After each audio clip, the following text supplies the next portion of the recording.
Hello and नमस्ते। आप सबका स्वागत है एक बार फिर मेरे इंग्लिश लर्निंग चैनल विनी बस में। आज हम किसी भी भाषा के एक बहुत ही महत्वपूर्ण अंश या एस्पेक्ट के बारे में बात करने वाले हैं, जो कि है साउंड। इंग्लिश में भी साउंड बहुत महत्वपूर्ण होते हैं, क्योंकि ज़रा सा स्ट्रेस इधर या उधर हुआ, कुछ शब्दों का मतलब ही पूरी तरह से बदल जाता है। कभी छोटी मात्रा की जगह बड़ी या बड़ी मात्रा की जगह छोटी मात्रा लगा दी जाए, तभी भी कुछ शब्दों का मतलब पूरी तरह से बदल जाता है। तो आज हम कुछ ऐसे ही शब्दों के कॉम्बिनेशंस देखेंगे जिनमें लोग अक्सर ही गड़बड़ करते नजर आते हैं। जितने कॉमन ये वर्ड्स हैं, उतना ही कॉमनली आप लोगों को इन्हें मिसप्रोनाउंस करता सुन सकते हैं। लेकिन इसमें शर्माने की या घबराने की कोई बात नहीं है, क्योंकि इनमें से कुछ शब्दों के डिफरेंसेस इतने माइन्यूट हैं कि कई बार जल्दी जल्दी बोलते समय मेरी खुद की भी टंग स्लिप हो जाती है। लेकिन अच्छी बात यह है कि मुझे पता है कि इनका सही उच्चारण क्या है, तो मैं तुरंत ही अपने आप को ठीक कर लेती हूँ। और ऐसा आप भी कर सकते हैं इस वीडियो को देखने के बाद। आप इस वीडियो को एक टेस्ट की तरह ले सकते हैं, ये जानने के लिए कि कहीं जाने अनजाने आप भी तो ये गलतियाँ नहीं कर रहे, या फिर एक लेसन की तरह। लेकिन चाहे आप इसे टेस्ट की तरह लें या लेसन की तरह, ये वीडियो बहुत ही मददगार और मज़ेदार साबित होने वाला है, और ये मेरा वादा है। तो शुरू करते हैं। चलिए अब आगे बढ़ते हैं और बात करते हैं ए और ए साउंड्स के बारे में। तो पहला कॉम्बिनेशन है pan, pen and pen. Pan माने कि एक बर्तन, तवे के तरह का, जो कि खाना बनाने के लिए इस्तेमाल होता है। For example, she used a pan to cook her eggs. दूसरा है पेन। पेन का मतलब है कलम। For example, I need a pen to sign the documents. और तीसरा है पेन। पेन का मतलब होता है दर्द। I have a sharp pain in my ankle. अगला है man, main and main. Man का मतलब होता है एक आदमी। For example, he is a strong and kind hearted man. Next है मेन। मेन का मतलब होता है आदमियों का समूह या एक से ज्यादा आदमी। For example, the men decided to go on a fishing tour. तीसरा है मेन, जिसका मतलब होता है मुख्य। For example, the main door is locked. मुख्य द्वार पे ताला लगा है। अगला है van, when and when. Van का मतलब होता है एक प्रकार की गाड़ी।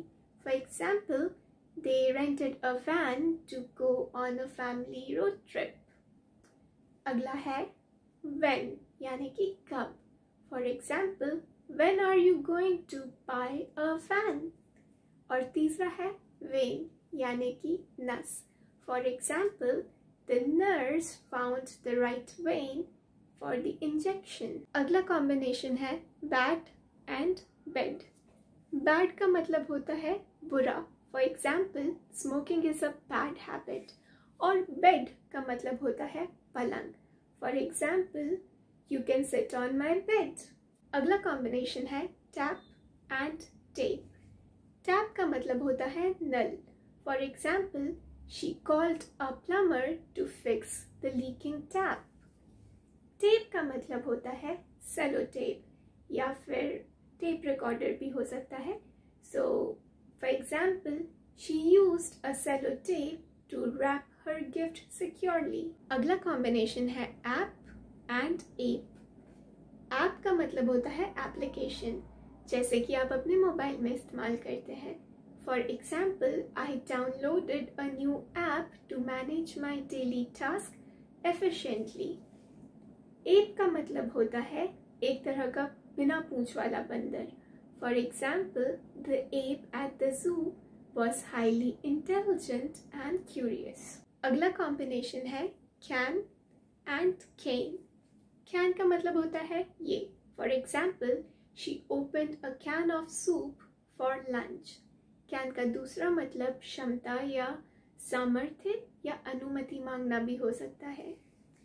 केन का मतलब होता है छड़ी।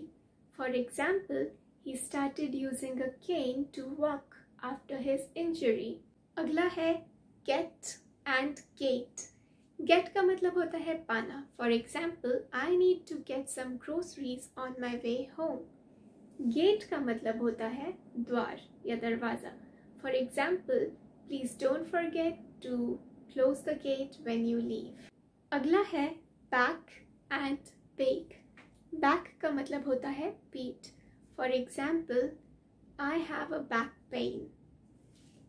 Bake का मतलब होता है अंगीठी या चूल्हे या अवन में सूखे ताप से पकाना. For example, I am going to bake a birthday cake for her birthday.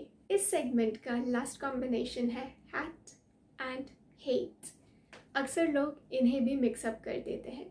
So hat का मतलब होता है एक प्रकार की टोपी. For example, she is wearing a stylish hat to protect herself from the sun.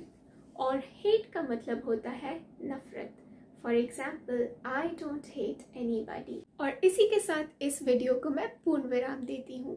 लेकिन जाने के पहले आप लोग इस वीडियो को लाइक और सब्सक्राइब करना ना भूलें. साथ ही इस वीडियो को शेयर करें अपने दोस्तों और परिजनों के साथ, ताकि वो भी इस वीडियो के माध्यम से टेस्ट कर सकें कि कहीं वो भी जाने अनजाने इन शब्दों को गलत तो नहीं कह रहे हैं, और अगर ऐसा है तो इनके सही उच्चारण सीख सकें. फिर मिलेंगे अगले वीडियो में. देखने के लिए धन्यवाद. Bye bye.